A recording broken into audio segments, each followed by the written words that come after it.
श्री हरिवंश, श्री राधा वल्लभ, श्री हरिवंश। ये देखिए वृंदावन धाम का यह दृश्य आपको दिखाई दे रहा है। या राधा सने बिहारी मंदिर के बाहर यह जूता घर है। देखिए निःशुल्क जूता घर स्नेह बिहारी दुसायत पारा वृंदावन। तो ये जूता घर में किसी सज्जन व्यक्ति के द्वारा भगवान के विग्रह को ऐसे रख दिया गया है, छोड़ दिया गया है। देखिए ये जूता घर आपको दिख रहा होगा। ये चीज करना गलत है। भगवान को जूता घर में रखना एक अपराध है। इस तरह का अपराध आप धाम में ना करें।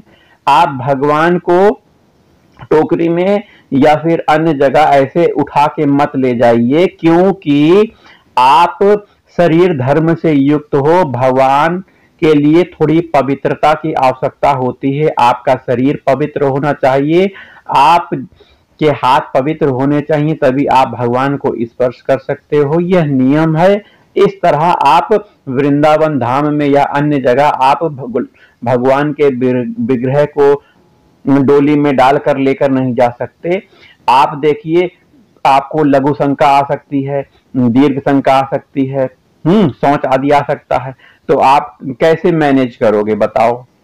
और यहाँ तो सज्जन व्यक्ति के द्वारा भगवान को ही जूते घर में रख दिया गया है। कितनी गलत बात है।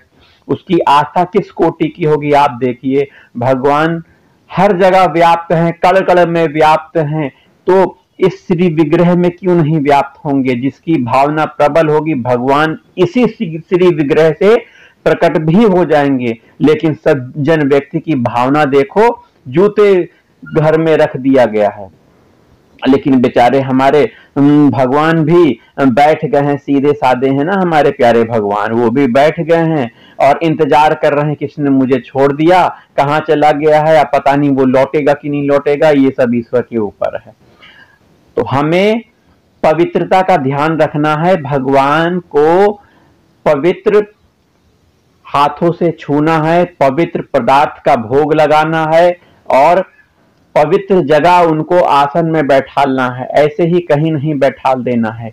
वास्तव में अगर बैठालना चाहते हो भगवान को तो अपने हृदय मन मंदिर में बैठाओ।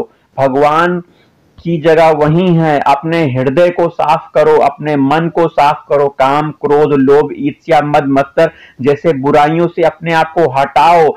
ईर्ष्या, जलन से जैसी दुर्भावनाओं से अपने को दूर करो।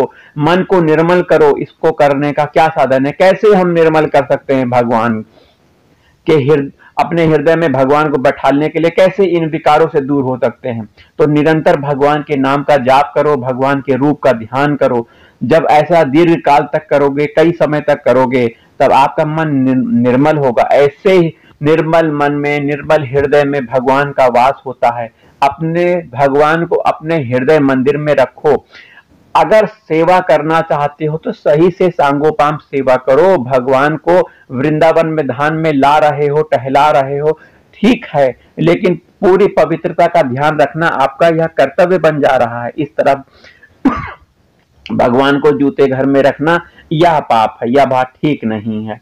जूता चरणों में पहना जाता है, पैरों में पहना जाता है, और देखो आपने कहाँ रख दिया। कितनी गलत बात है। बहुत ही एक तरह का कोई भी इस दृश्य को देखेगा तो बहुत ही वह हताहत होगा, बहुत दुखी होगा कि हमारे आराध्य देव, प्राण आराध्य देव, जिनका हम निरंतर चिंतन करते हैं, पूजा करते हैं, अर्चना करते हैं, भक्ति करते हैं, उनसे प्रेम करते हैं, उनको एक सज्जन व्यक्ति के द्वारा कैसे गलत जगह बैठा दिया गया है। तो हमें ऐसा बिल्कुल नहीं करना चाहिए। आप भी भगवान की सेवा में पवित्रता का ध्यान रखिए और धाम में लाना है तो एकदम नियम से लेकर आइए, अन्यथा मत लाइए। हृदय मंदिर में बैठाइए, उनका चिंतन करिए, हृदय मंदिर में ही उनको भोग लगाइए। भगवान आपके हृदय में बैठने के लिए बिल्कुल लालायित हैं, अंदर आना चाहते हैं। वास्तव में वो अंदर बैठे हुए हैं, लेकिन आपके मलिन स्वभाव, व्यवहार, काम, क्रोध, ईर्ष्या, मद, मत्सर जैसे विकारों के कारण वो छुपे हुए हैं। वास्तव में भगवान अंदर बैठे ही हुए हैं, लेकिन जब ये विकार हटेंगे तो भगवान स्वयं पर्दा हटा देंगे, स्वयं प्रकाश